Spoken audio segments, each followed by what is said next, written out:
அஸ்ஸலாமு அலைக்கும். பர்ஃபெக்டான டீ கேக் எப்படி பண்ணுறதுன்னு பார்க்கலாமா? 250 கிராம் அளவில் பேக்கரியில் வாங்குகிற அதே ஸ்டைலில் ஃபஸ்ட் இன்க்ரீடியன்ஸ் எல்லாமே மெஷர் பண்ணி எடுத்துக்கலாம். 70 கிராம் வந்து ஆல் பர்பஸில் எடுத்துருக்கேன். அது கூட 1/2 டீஸ்பூன் வந்து பேக்கிங் பவுடரும் 10 கிராம் அளவில் மில்க் பவுடரும் எடுத்துருக்கேன். இதை நல்லா சிஃப்ட் பண்ணி எடுத்துக்கலாம். நம்ம இந்த மாதிரி சிஃப்ட் பண்ணும்போது கேக்கில் வந்து அங்கங்கே லம்ஸ் ஃபார்ம் ஆகாமல் ஒரு நைஸ் டெக்ஸ்டராக இருக்கும். அதுக்காக நம்ம சிஃப்ட் பண்ணிக்கலாம். இதுக்கப்புறம் முட்டையோட வெள்ளைக்கரு தனியாக மஞ்சக்கரு தனியாக அப்படின்ட்டு 2 முட்டையோட வெள்ளைக்கருவையும் மஞ்சக்கரையும் தனித்தனியாக பிரித்து வச்சுருக்கேன். இது கூடவே 80 கிராம் அளவில் ஜீனியும் எடுத்து வச்சுருக்கேன். நம்ம நார்மலாக வீட்டில் யூஸ் பண்ணுற கிரானுலேட்டட் சுகர்.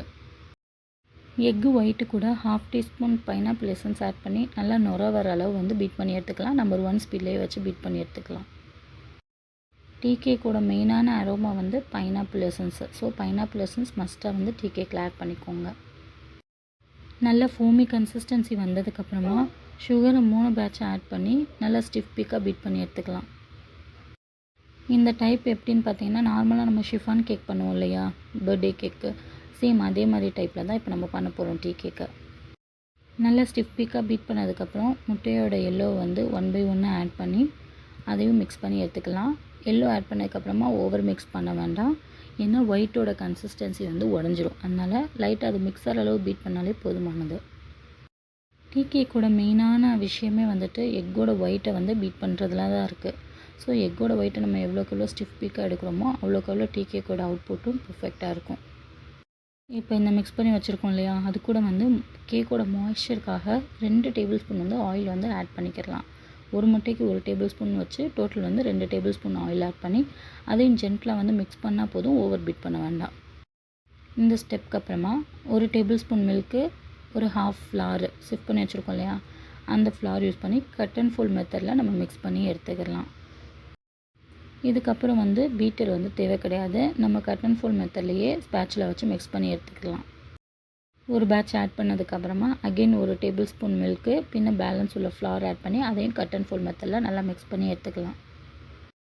இப்போ நான் சொல்லியிருக்க மெஷர்மெண்ட் எல்லாமே வந்து 1/4 கிலோக்கானது, அதாவது 250 கிராமுக்கான பேட்டரு. இப்போ ரெடியான பேட்டரை ஏற்கனவே பட்டர் பேப்பர் போட்டு லைன் பண்ணி வச்ச டின்னில் வந்து நம்ம வந்து போர் பண்ணிக்கலாம். நான் யூஸ் பண்ணியிருக்க டின் வந்து 6 இன்ச்சு டின்னு. நம்ம பேட்டர் வந்து எல்லாமே ஊற்றுனதுக்கப்புறமா ஏர் பபிள்ஸ்லாம் ரிலீஸ் பண்ணி 180 டிகிரியில் பாட்டம் ராட் மட்டும் ஆன் பண்ணி பேக் பண்ணி எடுத்துக்கலாம். லாஸ்ட்டு 10 மினிட்ஸ் வந்து டாப் அண்ட் பாட்டம் 2 ராடுமே ஆன் பண்ணி பேக் பண்ணி எடுத்துக்கலாம். ஏன் அப்படின்னு பார்த்தீங்கன்னா, கேக்கோட பாட்டம் வந்து சம்டைம்ஸ் வந்து ஸ்டிக்கியாக ஃபீல் ஆகும். ஸோ அதை ஒன்று ஸ்டெப்பை வந்து அவாய்ட் பண்ணுறதுக்காண்டி நம்ம லாஸ்ட் 10 மினிட்ஸ் மட்டும் டாப் அண்ட் பாட்டம் 2 ராடுமே ஆன் பண்ணி பேக் பண்ணி எடுத்துக்கலாம். இவ்வளோ நாள் வந்து நம்ம 5 இன்ச் டின்னில் பேக் பண்ணியிருப்போம். அப்போது கேக் வந்து கொஞ்சம் ஹைட்டாக கிடச்சிருக்கும். இப்போ இந்த கேக் வந்து கொஞ்சம் வந்து குட்டையாக இருக்கும்.